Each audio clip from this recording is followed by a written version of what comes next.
Well, as I've been putting some of this back together again, you've probably noticed that I've already just run the iron through the sandblaster, and I do put a black primer coat on top of it before I reassemble it. But as I'm doing this, I am noticing some old original stripes, and I got to realizing I haven't been showing you everything that I see. So I want to show you some of the irons and what indicates what the original stripes were. I still have the clips that go over the saddles that hold the throw braces. I haven't sandblasted those, so I would like to inspect those a little closer. And then there's some axle clips on the rear axle that also have not sandblasted, and some other clips, and even these side brace irons. I think we can look at those a little closer too and get some indication of what the original striping patterns were. I also still have the rear axle that I haven't disassembled yet. And I don't know if we can find anything on it, but we'll see. I kind of know from past coaches what to look for in some regard, but I want to bring you along in the process as well. And I also have some more clips that are on the rear axle, and then these are the clips that go over the saddles on the rear axle as well.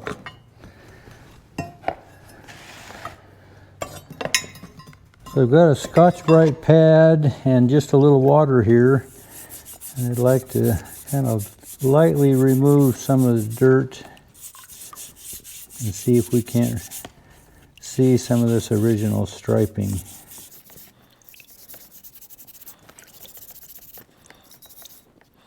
I think you can see the stripe pattern here. It's not real concentric to the ironwork here, but there is a stripe that comes up around each side. Generally, I like to follow this a little more closely, but as it comes down here, it also follows around the edge as well.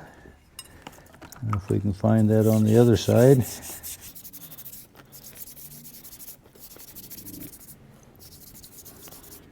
A little less pronounced on this side. This would be the rear facing side. If I get too aggressive, I could just remove everything. I think you can see it here. So this is the other one, and it's a little more pronounced. I think we can see it already here.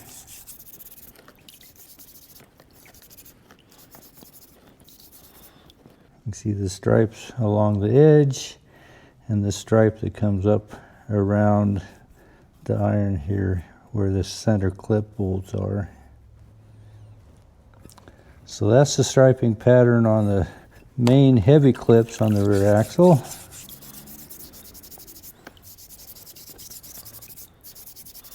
Not as visible on the inside. When I stripe these, generally I do inside, outside, both the same. Not so visible there. Much more visible on this side though. And these are the clips that go over the saddles.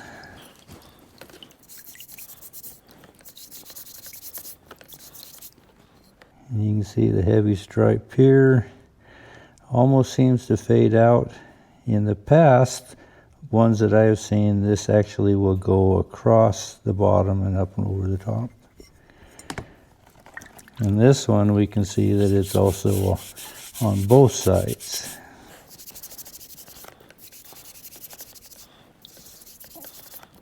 But I don't see the indication that they go around. They seem like they just follow the borders. And not super uniform. This one's a little inside. This one follows the edge quite nice. This one doesn't quite so much. Some of that hand work that we see so often, not real uniform. Check the other one here.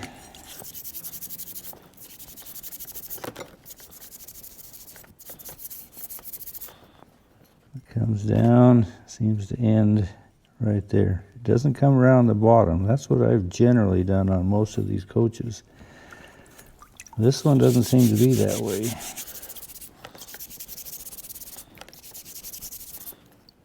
A little less distinct, but you can make it out here as well. Now these are the saddle clips up on the front axle.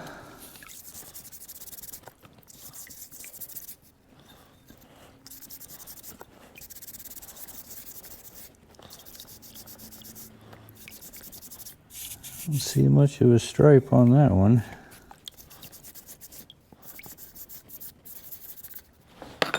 Check this other one.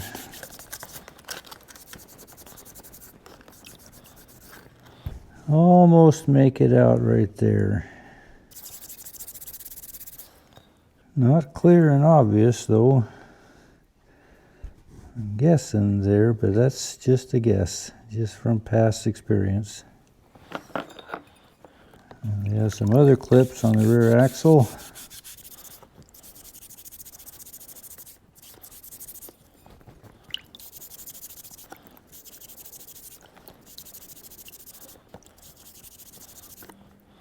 And I can see faint sign there, and I think a faint sign there. It's pretty faint though.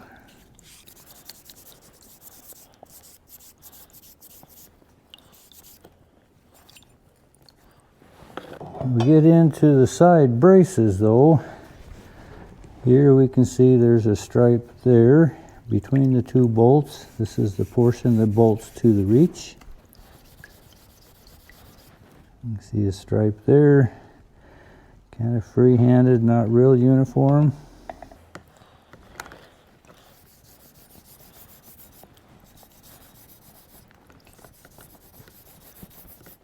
Typically there's a stripe down here. See if we can find it on the other end. You can almost make it out here.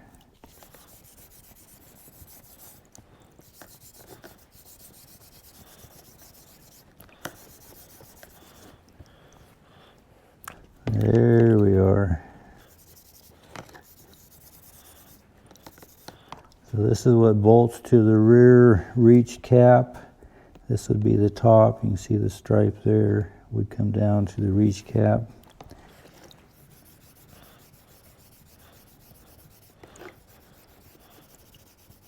Not clear there, but there should be a similar stripe there. We'll check the other one.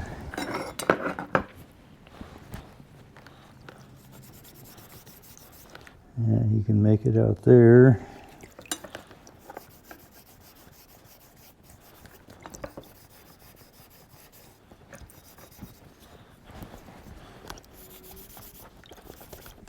Similar, you can pick out the stripe there. Pretty faint, but this is where they should be. So on the rear axle, it has a wood block that is secured in behind the hub. It's held on by a little clip, and oftentimes there's a little black stripe, more of a border stripe, that sits right inside here. I'm not sure if you can make that out, but it would come, looks like this, but not sure if you can make this out, but you can see a line right here. Some of these I've seen come out clear past this first clip, clear out into this area. This one looks like it's fairly short. The bottom side of this block is oftentimes painted black as well. And on this dust shield here, oftentimes this edge will have a border stripe on it.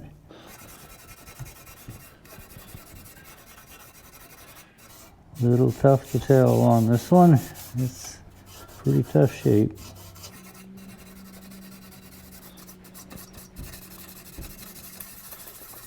I don't know if it'll be any more clear on this other side.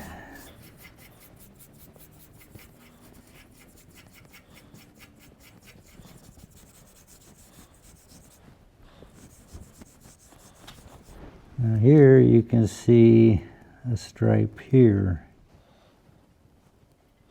You can see that stripe right here, and it's possible this has a little rounded corner to this black border here, and maybe this stripe comes down and meets it.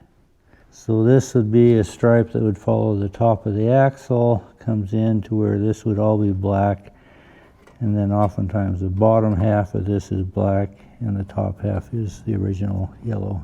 So this gives me a little indication perhaps of what this coach was like.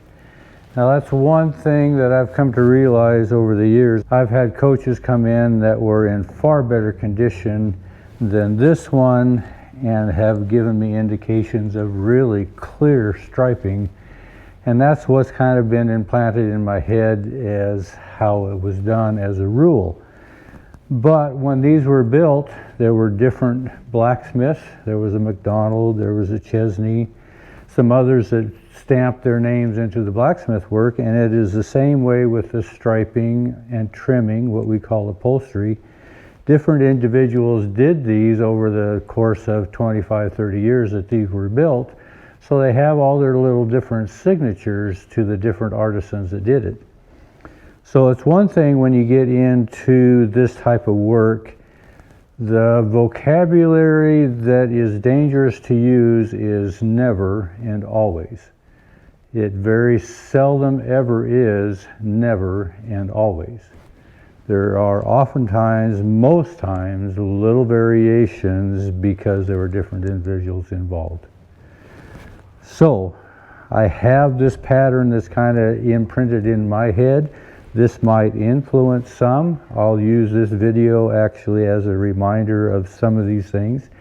But this is far enough gone that I'm going to take the general flavor of painting and striping and probably finish this coach in that manner. And it will be as correct as I can get it.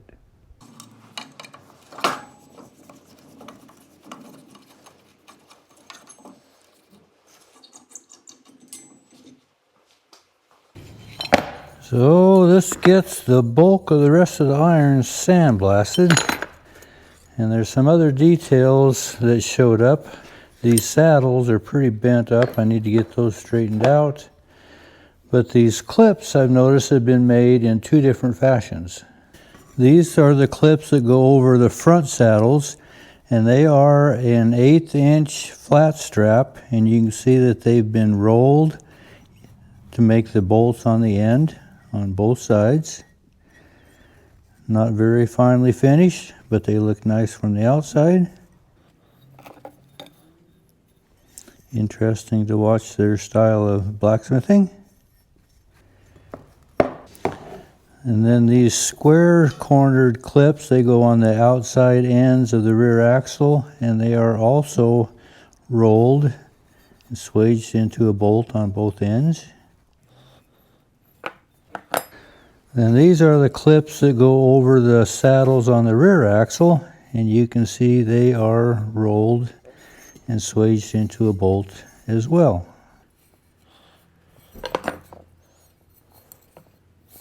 Then there's two heavy clips that hold the rear axle to the reaches themselves. And these are not rolled. These, I think, are actually a bolt that has been forge welded into this flat strap to make the clips.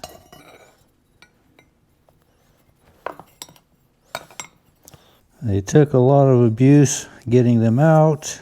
They have a lot of wear and rust to them. I'll have to see. I may cut these off and weld a 5/8 bolt on the end to clean these up.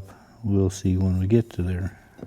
So these saddles, I'll probably straighten those out before I prime them, but I think everything else I can prime them and get them ready to install.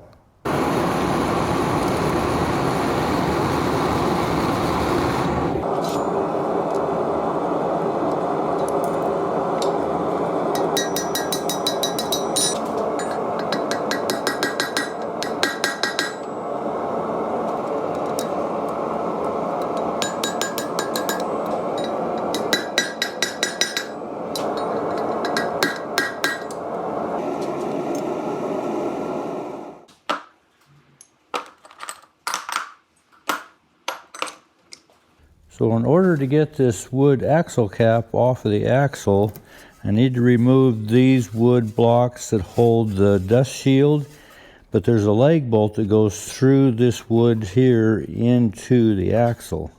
And hopefully it comes out fairly easily. Goes in on the end grain, so they usually do.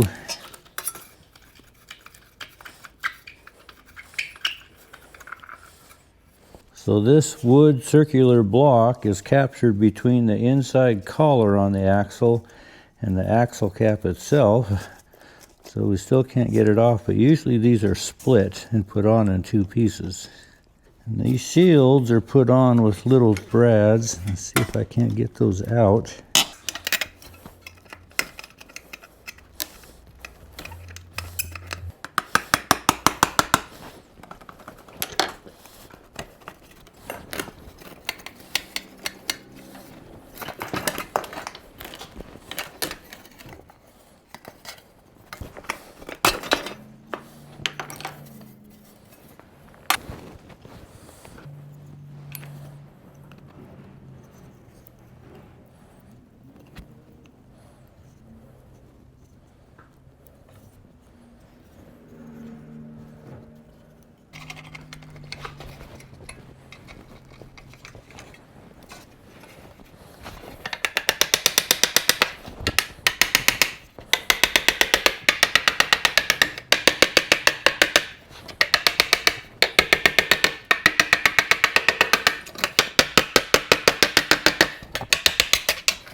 Well, this is the left side, so we have a left-hand thread. Turn backwards. So this boxing is seized onto the axle. The hub is a little loose on the boxing, but the boxing is tapered this direction, so it should slide out, but it's stuck on the back side. I don't know if I can get that tapped off of there or not.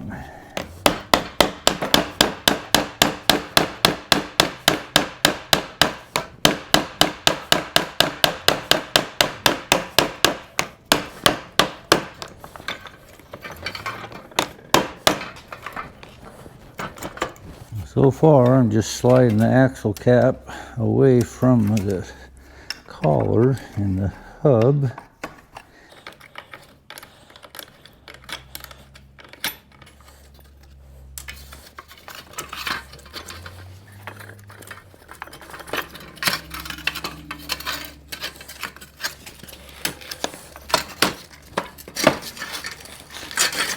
Yeah, maybe I can get right behind this hub here.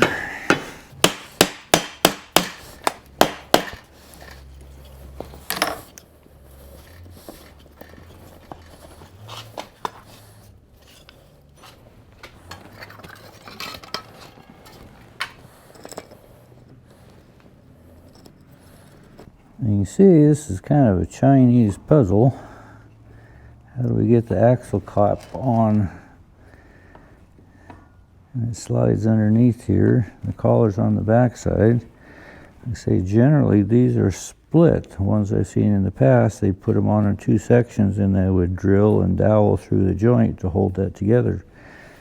But I'm not seeing that joint on this. Oh, it looks like it's one piece. Just looking at the grain, possibly a joint there, but it doesn't go straight through. You can see the grain is at an angle here also.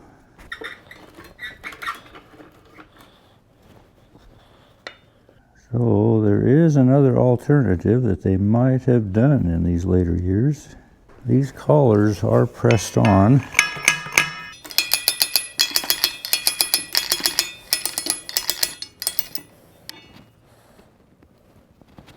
So would it be possible that they cut these out of one piece?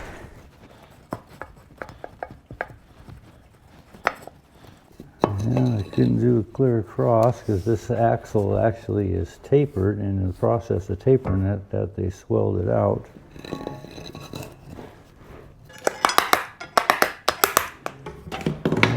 just broke.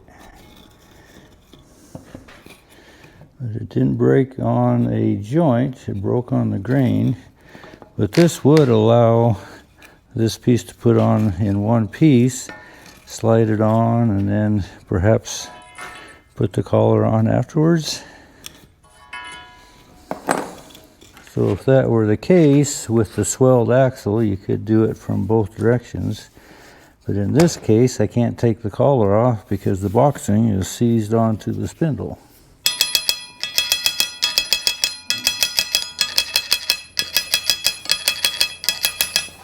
So that collar could have been removed. Now I need to get the boxing off.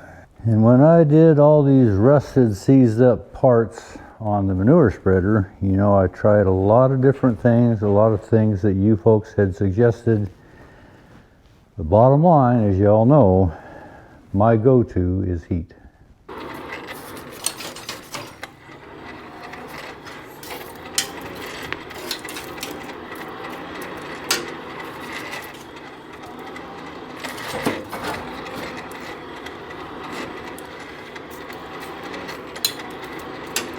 So I'm going to kind of do this in stages.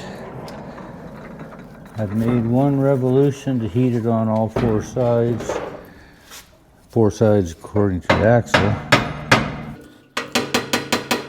I don't want to break these fins off.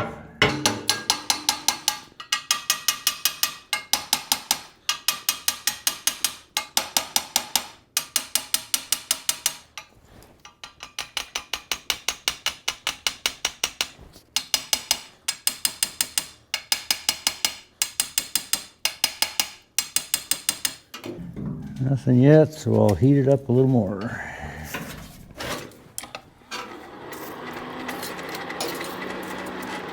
I've got a little orange glow starting in here. See if that helps.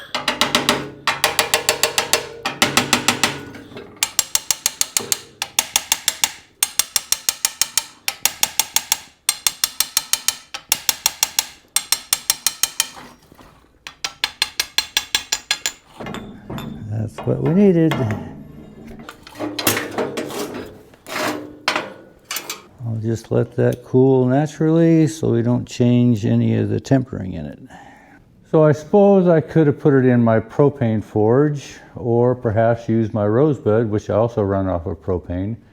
But propane doesn't have any carbon in it. That's why I kind of like to default to my coal forge, because there is carbon in the coal.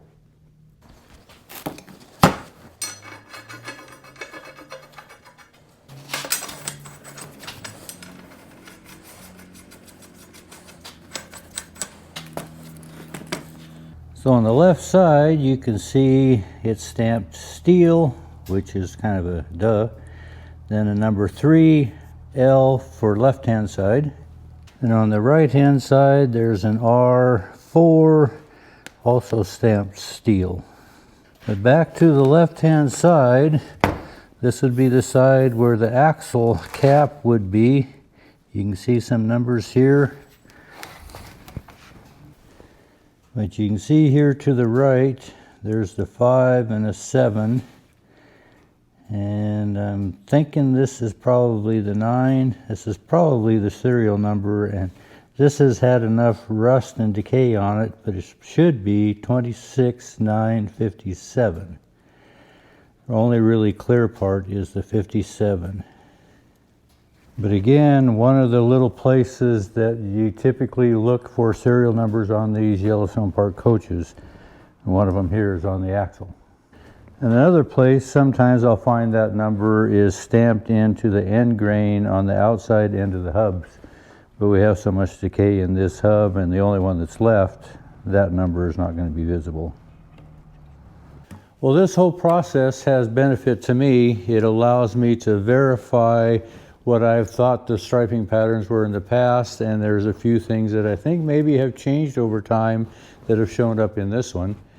And since I also need to build the rear axle to the 11-passenger Yellowstone coach, it's good to be able to see the blacksmithing style on the clips, because I'm going to have to reproduce those. So I think when I prime the axle here, I'll be able to start the assembly of the rear axle. Appreciate you coming along. Thanks for watching.